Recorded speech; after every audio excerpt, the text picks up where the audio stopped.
UOSA president and vice president may have been chosen, but the race for CAC chair continues another week. OU Nightly's Ricky Marinon has the frontrunner in the race to talk about why students should get out and vote one more time.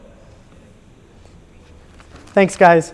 Here in the studio, we have CAC frontrunner Greg Emde. He will face off against Melissa Mock next week in a runoff election. We invited Melissa Mock on this week, but she has declined our invitation. Greg, thanks for being here. Thank you. And as now you received the majority of the votes this week, just 20, but it was still a majority. Do you think that's fair to you that you have to go into a runoff election? You know, I do think it's fair. It's within our Constitution to win by 51%. Since there were 3 candidates, we need to follow the Constitution through and have the runoff.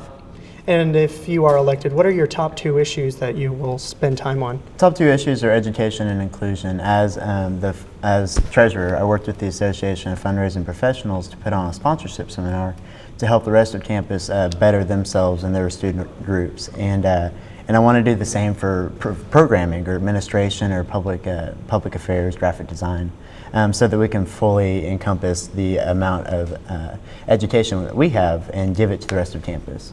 And then the other thing is inclusion. I recognize a lot of large student groups get involved with the Campus Activities Council, but a lot of smaller ones like the Pre-Med Club or some resident student associations, for instance, don't quite have the opportunity to get involved like the bigger groups do. So I want to make sure that they get included as well.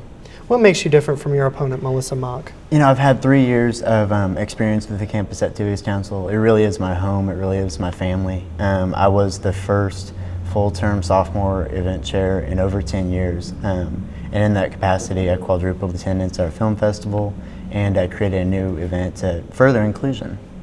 Do you have a favorite event that you participated in during CAC? I'm sorry? Do you have a favorite event you participated in your tenure? Well, I was film series chair, so that's definitely near and dear to my heart.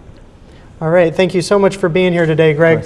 Thank you. And if you would like to vote for Greg in the USA runoff election, you can vote next Wednesday at elections.ou.edu. Again, that's elections.ou.edu. We're going to send it back to you in the studio, guys. Thanks, Ricky.